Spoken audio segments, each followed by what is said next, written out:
Welcome back to the OK Kiteboarder. Winter is starting to settle in here in Oklahoma, and with reduced temperatures, that means less participation at the local launch sites. And even though it's no one's preference, at times your only option is to go out kiting alone, especially in areas that do not have large kiteboarding communities like Oklahoma. So in this episode, I want to cover 5 things to consider if you're going to go out and kite alone in deep water situations.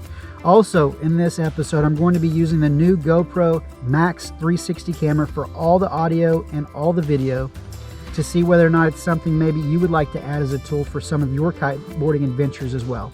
Let's get started. I'm from Oklahoma, where them cowboys roam. Some people drive big trucks, some ride on chrome.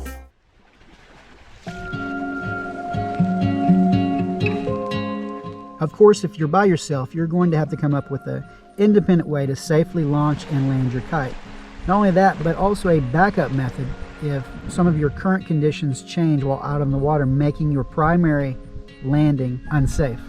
I usually fly foil kites and I self-launch, but first of all, I thoroughly make sure that my lines and my bridles are correctly run. On landing, I've become more comfortable with backstalling the kite to land, but if the winds are heavy, I'm always ready to hit my flag out to land. I also practice with a smaller, underpowered setup first to get more comfortable with the backstall maneuver. With the tube kite, considerations are anchor launching landing, drift launching, solo landing on the edge of the wind window and light winds by pulling the nearest front line upon landing the kite, and of course the flag out method. Other variables come into play here, mainly your space and wind conditions for determining which method to implement. Look, always the preference is to have someone launch and land your kite, but the fact is that sometimes it's just not available. Of course, in cold weather conditions, dressing appropriately is very important. So a wetsuit, dry suit recommendation is far beyond the scope of this episode, but you also want to make sure to wear a PFD. Just don't count on flotation from impact vest, from the kite, or from your board setup as sufficing for safety. When you're kiting alone, you want to try to eliminate as many variables as possible and as much risk as possible. And I would chalk up drowning as one of those potential variables. So let's try to eliminate that. Also, you may want to wear a helmet, even if you usually don't, to avoid potential head injury, especially if there is no active support if you lose consciousness.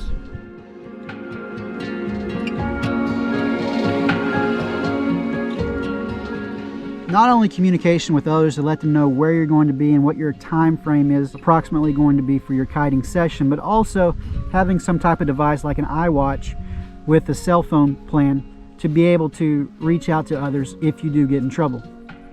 Also with mine, I use a tethering system so that when this happens, which has happened more times than I would like to count, I'm able to secure the watch back on. There have been many times I've also taken phone calls on the water while foiling, but more importantly, if things go bad, just having an easy access device available to call for help could be priceless. Something that you can just push a button into and talk. Call Stacy. Calling Stacy Brennan. You can also use a watertight case with an iPhone inside.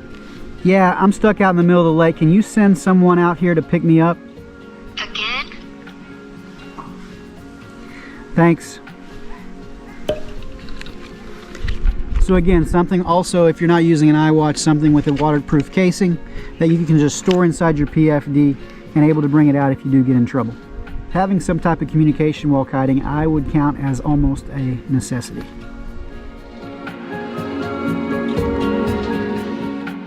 In colder climates and kiting independently, this is not the time to see how far out you can go to reach new areas or how many new skills that you can develop.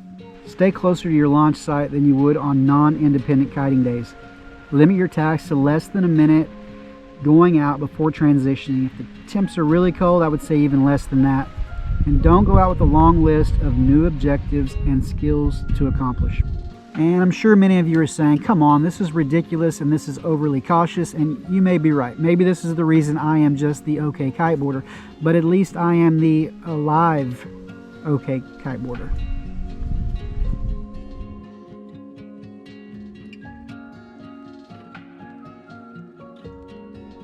this is a great time to lock in all those skills that you had developed in earlier riding season. Muscle memory requires frequency, and what better time than in an independent riding setting to perform the skills that you have become proficient in. Don't get bored. You are building a neuromuscular foundation with muscle memory, and repetition does have value.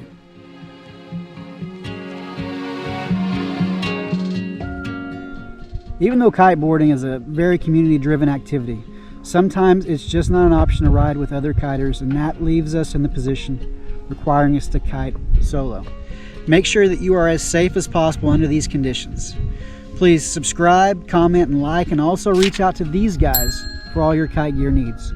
And also, if you'd like to check out my new YouTube channel, OK and Beyond, here's a link for it above. It's going to follow our family traveling in an RV to different kiting spots throughout North America over the coming seasons. Just a heads up though, it will have a lot of rugrat and family adventures in the episodes as well. So we'll see you next time on the OK Kiteboarder.